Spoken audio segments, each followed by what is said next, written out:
그 위에 서가지고 중국이 성립이 됐다고 전 세계에다 발표를 했던 그런 현장이다 보니까 지금은 그 천안문이라는 그 성문 자체가 중국의 상징으로 이렇게 간주를 하는 거거든요. 이제 거기에 붙어 있는 게 이제 얼핏 보면 사진 같다 보면 똑같은 그림을 계속 걸어놓는 거 아니고요. 그래서 그 천안문은 중국의 상징입니다라고 설명드렸는데 그 천안문 옆에 뭐가 있냐면 여기 한국으로 고발하는 국회의사당 여기서 말하는 인민대회당이라고 있습니다. 그 중국 나라도 선거하는 곳이고 매년마다 3월달이 되면은 여기서는 국회의원이라고 표현하지 않고요 인민대표라고 표현을 합니다. 이 당 대표대회가 소집이 되는 그런 건물이 있는데 그 건물도 또한 규모가 크거든요. 그 다음 그 옆에 뭐가 있냐면 모태동 기념당. 중국에서는 아직도 중국이라는 나라 사람들한테는 모태동이라는 분이 최고 영웅인물로 간주가 되는 거기 때문에 그 모태동 기념당 안으로 들어가면 뭐가 보이냐면요 그분이 시신이 지금까지 그대로 보존이 되어 있습니다. 모태동이라는 분이 1976년 9월 9일 날에 그분이 세상을 떴는데 지금까지 그분이 시체를 보존을 해두고 있거든요. 그래서 그 건물 이름을 보고 모태동 기념당 이렇게 이름을 달아놓은 거고 그 옆에 중국의 국립박물관 이렇게 있거든요. 아시아 박물관 가운데서는 규모가 제일 크다고 봅니다. 그래서 요 제가 설명해드린 네 가지 건물들이 덩치가 다 크다 보니까 천안문 광장의 규모가 그래 넓어 보이진 않는데 규모는 상당합니다. 제가 설명드렸던 13.3만 평 사람이 제일 많이 모일 때는 한 번에 100만 명까지 모여가지고 행사를 진행할 수 있는 행사 장소라고 이렇게 표현을 하거든요. 저도 이제 한국에 이제는 9번째로 가봤는데요. 그 한국에 가서 경복궁은 2번을 가봤습니다. 제가 제일 처음에 한국에 갈 때 2005년도에 가봤는데요. 그때 경복궁을 가서 책자를 사본 기억으로는 경복궁이 1397년도에 다 완공이 됐다라고 책에서 본 기억이 나거든요. 여기 자금성은 1420년도에 다 완공이 되는 겁니다. 언제 어느 황제 통치 시절에 자금성이 만들어지냐면 명나라 영락 황제라는 사람이 통치 시절에 자금성이 만들어지거든요. 왜냐면 누구냐면은 주원장이라는 사람이거든요. 그 주원장이라는 사람이 몽고 사람들을 다 밀어내버리고 그리고 명나라를 건립을 하면서 수도가 북경이 아니고 어느 쪽이냐면요 우리말로 남경이라고 표현을 합니다.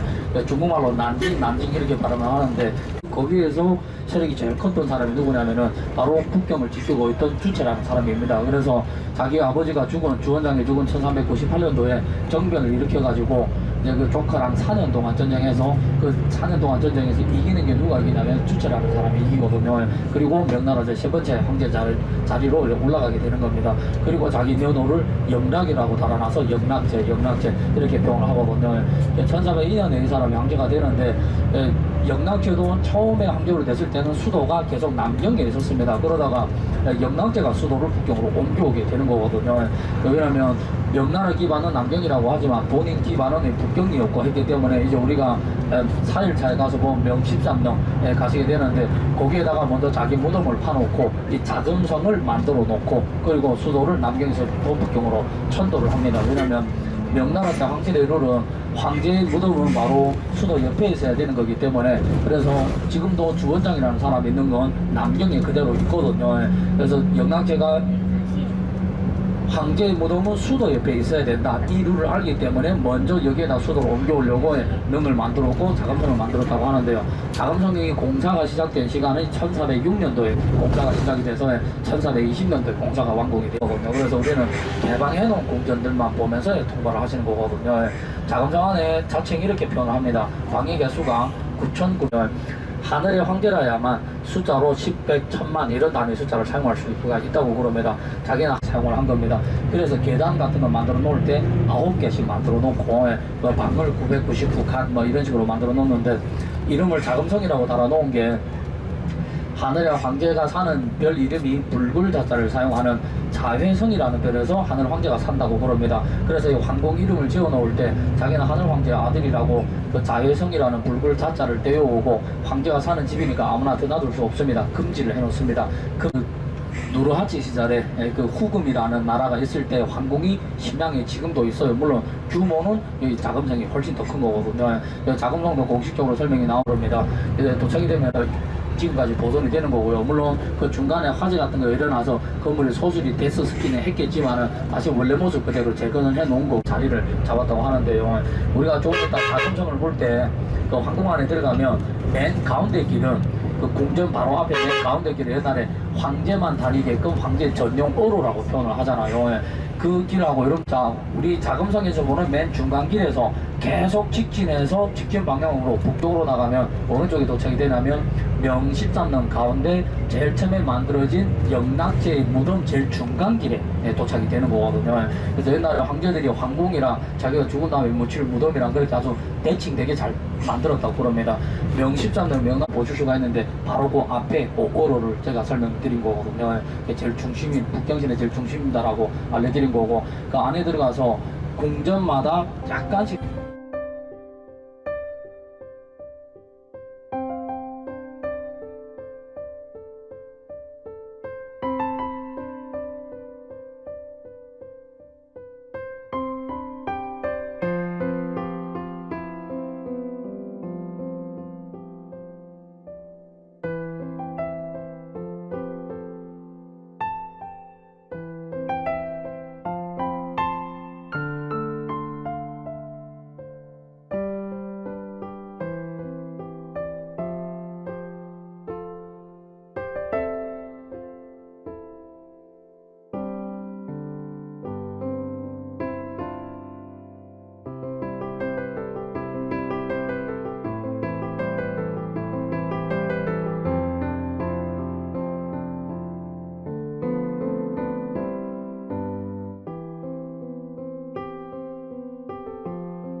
전설적인 동물이거든요.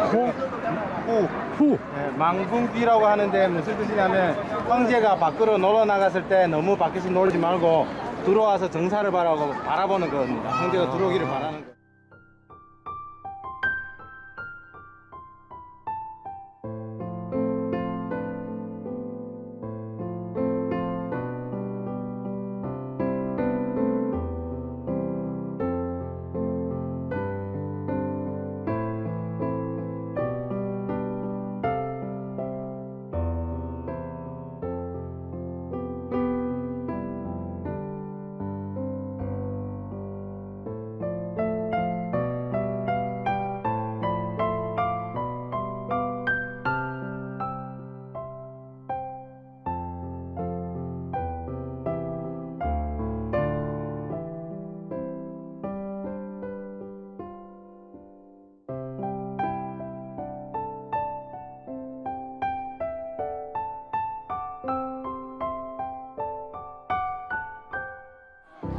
가지고 백성들이 어떻게 사는지 시찰도 하면서 살아가고 하기 때문에 망군출이라고 합니다. 황제가 나와가지고 시찰하기를 바라기 때문에 방향의 안석을 바라고 있고 아까 우리 밖에서 본 그거 등 만들어져 있습니다. 놀기만 말고 빨리 와서 일을 하라고 또 바깥에 네. 누워 있고. 네, 저기는 빨리 와서 일하라고 하고 이거는 일만 하지 말고 나가서 어떻게 사람들이 사는지 말하는 후.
황제다가 달리는 오문이라는 곳입니다. 어자는 정어 어자고요. 문이 5개에 있어서 어자가 아니라 정어 어자를 쓰는 겁니다. 정어 어자는 남쪽을 가리키거든요. 남문이라는 뜻입니다.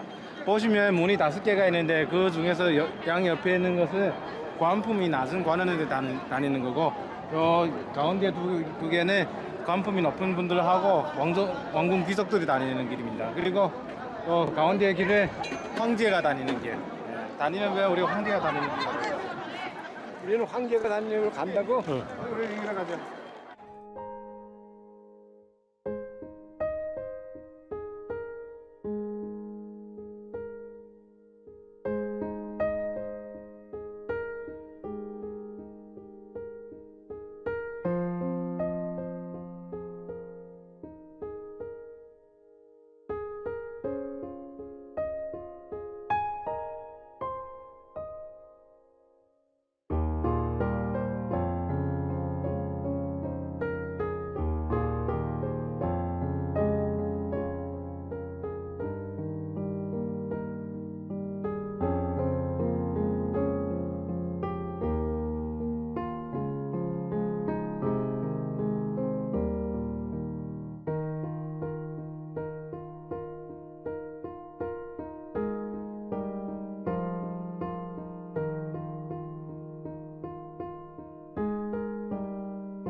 자금성 입구거든요. 여기서부터 자금성이 시작이 된 겁니다.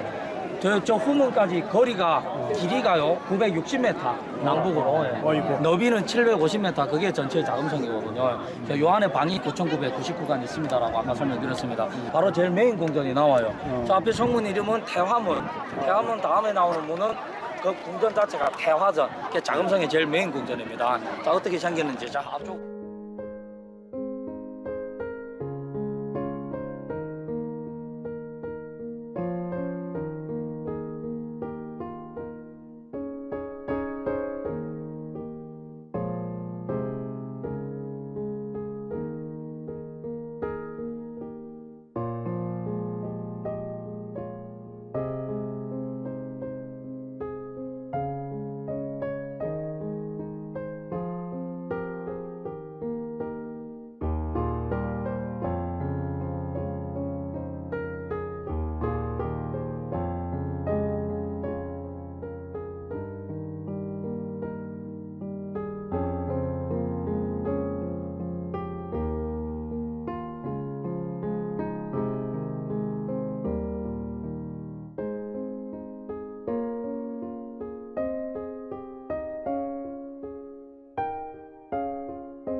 간단하게 말해서 우리 TV에서 보면 황제가 출근하는 곳, 대신들 만나는 곳이 이것이거든요. 정치구역. 명나라하고 청나라의 정치구역입니다. 그리고 명나라, 청나라 할 때 모든 행사가 다 태화전에서 열렸다고 보시면 되고, 밖에서 볼 때는 태화문 앞에서 대신들도 이렇게 줄 서가지고 동문, 동문 서무 이렇게 격식으로 쭉 서 있었거든요. 여기 나가 보시면 제일 멋있는 곳이 태화전입니다.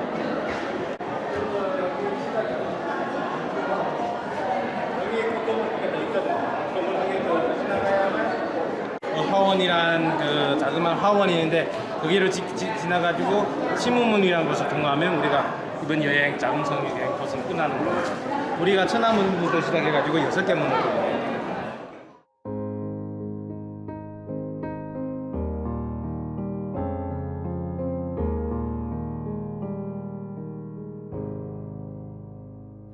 중간에 요 길이 조그마하면 이 도로가 아까 번호를 설명드린 좌우선이라는 겁니다. 영동, 영도, 북이 영도가 될 수 있는 곳, 남극, 북극까지 직접 갈 수 있는 곳이 딱 요 길이라 그러거든요. 요 길이요? 예, 요 중간에 요 길에서 계속 북쪽으로 나가면 영락제 무덤 제일 중간길에 도착이 된다 그래요. 중앙길? 예, 제일 중간길에. 예. 여기 북경선은 제일 중축선이거든요. 앞에 보이는 건물은 태화전. 옛날에 황제들 시기에는 제일 중요한 행사는 전부 다 여기에서 진행을 합니다. 태화전에서. 예를 들면 황제로 됐다는 즉위식 진행하고 황제 생일 같은 거 세고요. 중국의 제일 마지막 한국어 부위 영화가 나왔는데 영화 촬영지가 바로 여기입니다. 지금까지는 영화 촬영한 건요 부위 영화밖에 촬영한 거 없어요. 여기에서는 촬영이 금지되어 있거든요. 딱 그 부위 영화만 여기서 촬영을 한 거고요. 저 앞에 저 건물을 보면은 좀 높은 계단 위에 만들어졌잖아요. 저 계단 중간에 보이는 게 향로들입니다. 저 향로들에서 큰 행사를 진행할 때마다 이제 그 향을 딱 피운다 그러거든요. 그러면 향이 연기가 건물 꼭대기로 올라가는 거 아니고 밑에는 계단들만 쭉 감싸버린다 그래요. 그럴 때 저 건물을 멀리서 보면은 구름 위에 떠있는 듯한 웅장한 느낌을 준다 그럽니다. 대신들이 건물 안에서부터 요 광장까지 품에 따라서 무릎 꿇고 엎드려서 만세도 외쳐주고 그렇게 진행을 했던 곳이다 그러거든요. 좀 더 가까이 가서 건물 안을 보시면 건물 안에는요 구경거리가 별로 없고 옛날에 황제가 앉아서 정치를 받던 황제 보좌 하나밖에 안 보입니다. 아, 보잖아. 여기는 황제가 아침에 조회랑 봤던 곳이거든요. 예. 그래서 이 자금성 안에서는 저 궁궐 안을 볼만한 게 2개가 있는데 하나는 요 태화전이고요. 다른 하나는 요 건물 뒤쪽으로 우리가 가면서 이제 다 보게 되는데 황제의 침실로 사용했던 건천궁이라는 건물이 있습니다. 요 궁전 2개를 보시면은 이제 나머지 건물들은 건물 안에 내부 구조가 다 비슷비슷하거든요. 규모가 크고 작기 차이뿐입니다. 제일 웅장한 게 이거거든요. 태화전. 옛날에 황제들 시기에는 정말로 제일 중요했던 그런 건물입니다.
항아리거든요. 무슨 작용하냐면 여긴 다 목조 건물이에요. 불이 나면 큰 불이 나거든요. 그런데 여기서부터는 음물이 안 보입니다.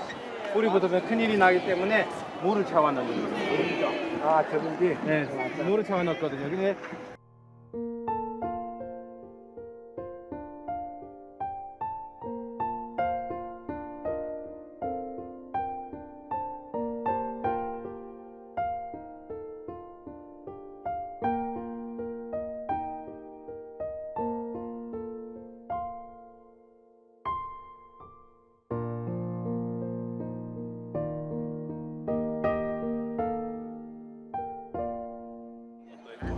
이게 자금성에도 방이 8천 몇 개가 있거든요. 근데 제일 처음 지을 때는 10,000개를 지으려고 했어요.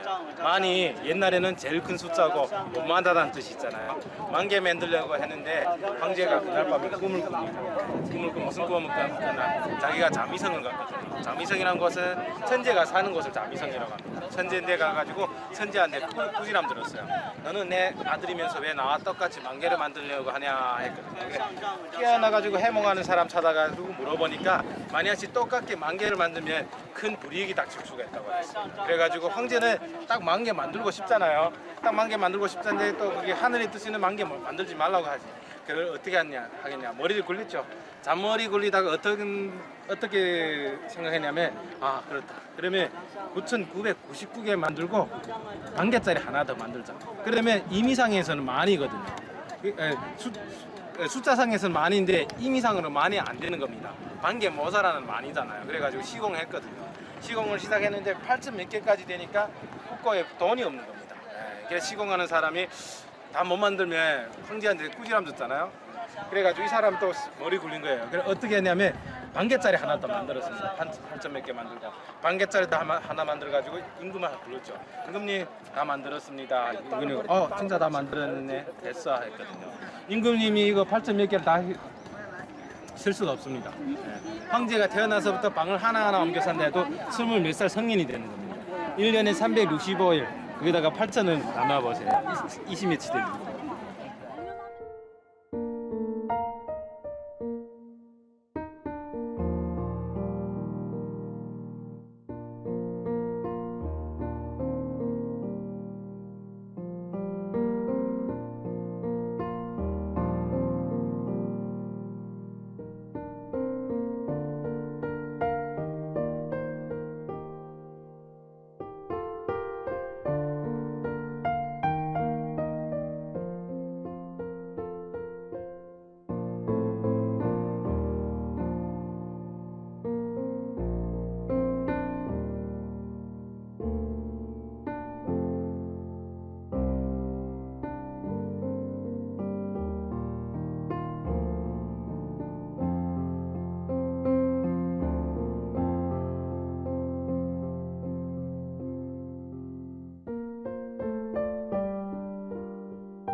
많이 자국이 있어요. 왜 이렇게 되냐면 옛날에 청나라 때 미국, 프랑스, 연합국 이렇게 8개 나라 연합국이 북경까지 쳐들어온 적이 있었거든요. 쳐들어 북경까지 왔다가 북경에 있는 많은 재산들을 약탈해가고 마지막에 항아리도 욕심나가지고 통째로 들고 가려고 했는데 무게가 너무 나가니까 가져갈 방법이 없었습니다. 그래가지고 옆에 있는 그물이라도 가져간다고 来，大家看一下这个金刚啊， 그리고 밑에 있는 것은 일본한 것은 여기 아궁이다. 这个大东缸是怎么来的呢？ 여기다 是当年 굽을 呀 때 ，这个钱里 저기 给了 지금은 这个 뚜껑을 有一 만들어 个 가지고 大贪官 나왔어요. ，大贪官是谁啊？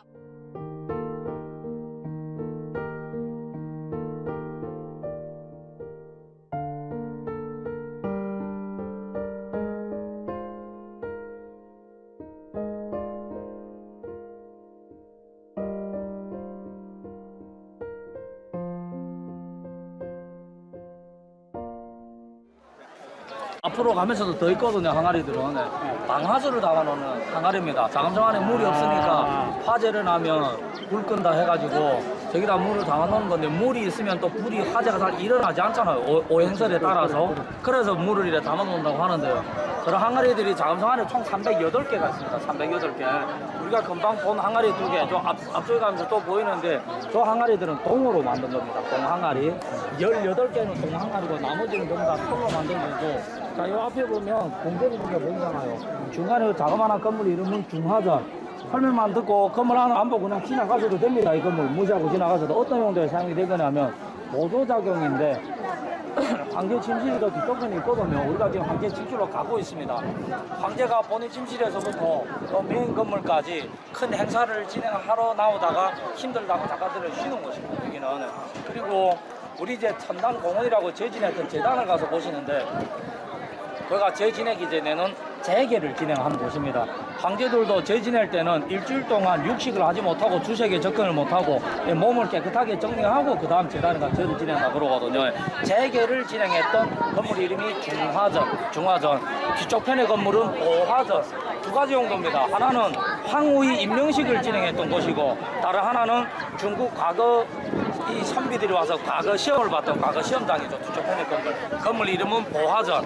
요 세 개에서는 제일 메인이 태화전이고요. 요 세 개 건물 지나고 나면은 또 뒤에 건천궁이라고 황제 침실로 나오는데, 그 뒤에 건물 궁전이 또 세 개 더 있는데, 그 세 개에서는 또 건천궁이 메인이고, 앞에 세 개에서는 요게 메인이고, 전 자금성에서는 제일 중요한 건물이 태화전입니다. 등급이 제일 높은 거거든요. 자.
몇 계단으로 됐는데 요 처음에 끊어진 데까지만 돌 한 장이라 그래요.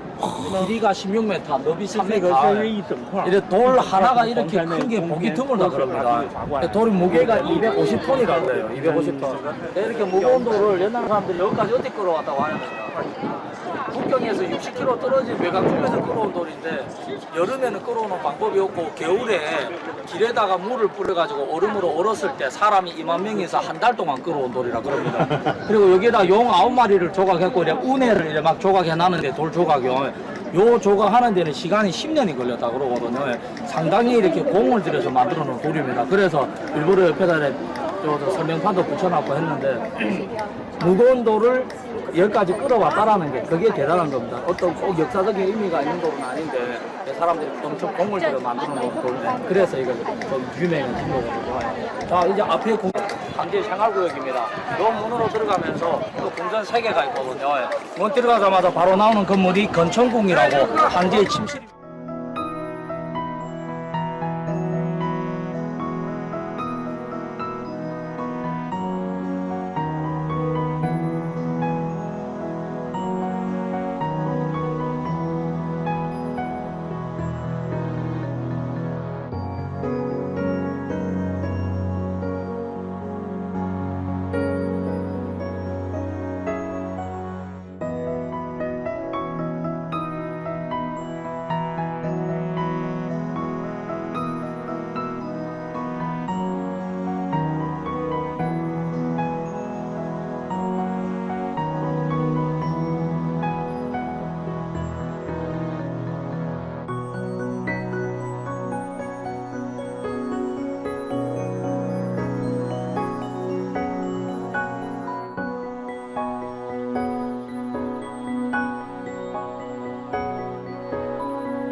요거는 황제가 꼭 침실로만 사용했을 뿐만 아니라 일상적인 간단한 사무도 여기에서 봅니다. 제 앞에 저 대화전에서는 그 아침 조회 같은 걸 진행하고 여기서는 일상 사무를 봤던 거. 네. 그 물론 황제가 침실로도 사용을 했거든요. 그 간판에 보면은 왼쪽에 한자에다가 저 한문으로 건천궁이라고 써놨죠. 오른쪽 편에 이상한 꼬부랑 문자가 보이는데 저게 만족들의 문자입니다. 만주족이 문자. 청나라 황제들은 만족들이었기 때문에 자기들이 문자를 들여 써놓은 거거든요. 지금 만족 하는데 옛날에는 여진족이라고 부르다가 후에 민족 이름을 바꾼 겁니다. 나라 이름도 후금이라고 불렀다가 후에 청나라라고 바꾼 거거든요. 민족 이름도 바꾸고 그 나라 이름도 바꾸게 된 게 중국 사람들이 좀 미신적인 이런 부분이 있기 때문에 나중에 제가 이제 어제도 한번 설명드리겠습니다. 왜 이름이라고 바꿨는지. 왜냐면 자 여기는 황제가 그냥 일상 사무를 받던 황제 의자가 있어요. 보좌가 있고 잠을 잤던 침대는 요 건물 아니고 뒤쪽 편 다른 궁전으로 나가야 이제 황제 잠을 잤던 침대가 그대로 전시된 거 볼 수가 있습니다. 일단 가까이 가 구경하시고 저 오른쪽 문으로 나오세요.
건물 이름이 교태전. 무슨 용도에 사용이 된 거냐면 황제 도장을 보관해뒀던 곳입니다. 황제 옥새를요. 한국에서도 경복궁 가보니까 경복궁 교태전이 왕비 침실이라고 하는데 여기는 왕비들은 어느 쪽에 생활했냐면요. 자금성 동서로 궁전을 각각 6개씩 지어놨어요. 후궁들이 생활해라고. 왕비들은 그런 쪽에 살고 여기는 황제 도장을 보관해두고 옛날에 요 안에 자명종이 있어가지고 전 북경성의 시간을 알려줬던 곳이 교태전입니다. 그리고 뒤쪽 편에 저 건물이 하나 보이는데 저기는요 황제가 결혼을 하면은 신혼밤을 보내는 곳. 뒤쪽 편의 건물에는 지금도 옛날에 황제들이 잠을 잤던 침대 신혼방 그대로 전시해두고 있거든요. 이렇게 합니다. 저 건물 보고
중국의 황후들은 양쪽에서 살았다고 금방 설명드렸는데 이 편을 6개씩 만들어서 동육궁, 서육궁 이렇게 표현을 하거든요. 동쪽 궁전에 살았던 여자 보고 동태호라고 부릅니다. 서쪽 궁전에 살았던 여자 보고는 서태호라고 부르거든요. 중국의 서태호는 아주 유명한 여자 있잖아요.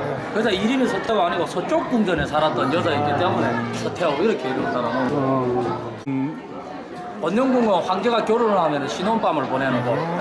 요 지금 오른쪽 편으로 침대 보이는 이쪽은 신혼방이고 저 한쪽 반은요 건물 자체 반은요 법당으로 간단한 제를 지내는. 황제 생활은 어디서 있어? 잠자는 거? 예? 황제가 잠자는 거. 황제 잠자는 그 신혼방 빼고 요 앞에 요거 건천궁. 건천궁. 네, 저기에서 일상적인 사무도 보고 잠도 자고 그래요. 아.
저 천일문은 거의 그 경서를 보관해뒀던 건물이거든요. 천일문? 예, 예. 안에 들어가면 궁전이 자그마한 거 하나 있어요. 불교 경서들을 보관해뒀던 곳입니다.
보름달이 뜨는 날 명절 같은 때면은 황제하고 황후가 저 건물 정자 위에 올라가서 먼 곳을 내다보는 전망대 작용으로 사용을 했던 곳입니다. 그래서 건물 이름도 어경정, 황제가 풍경을 감상하는 정자다 이런 의미거든요. 돌은요 호수 밑에서 나오는 자연석을 가져다 붙여서 인공으로 산을 만들어 놓은 겁니다. 돌이 하나가 이만큼 큰 거 아니고 사람들이 붙인 거거든요. 옛날에 세멘트 같은 거 없어가지고 돌을 어떻게 붙였다고 하냐면요, 그 생계란을 터뜨려서 노란 자위는 버리고 흰 자위하고 진흙이랑 같이 그리고 찹쌀로 죽 써가지고 이 세 가지를 반죽하면 세멘트 작용이 일어난다 그래요. 그래서 돌들을 붙여서 산을 만들어 놓은 겁니다. 그래서 자금성 안에 높은 곳이 없으니까 전망대 작용이라고 알려드렸는데, 이제 우리 요걸 보고 자금성 후문으로 딱 빠져나가면 그 길 건너편에 또 아주 높은 산이 하나 보이거든요. 산 위에 정자가 있는데 거기는 자금성이 아니고 경산공원이라고 성을 보호한다고 산면으로 해자를 팝니다. 그 해사에서 나오는 흙을 가지고 무져서 그 산을 만들었고 그 위에 올라가면 자금성 전경이 다 보이고 그러거든요. 요 이제 후문으로 나가면 바로 그 경상공원이라고 보이는데 자금성은 아니고 자금성은 밖에 다른 공원입니다. 우리는 여기까지 보면 자금성이래 끝나거든요. 이제 차 타고 그 다음에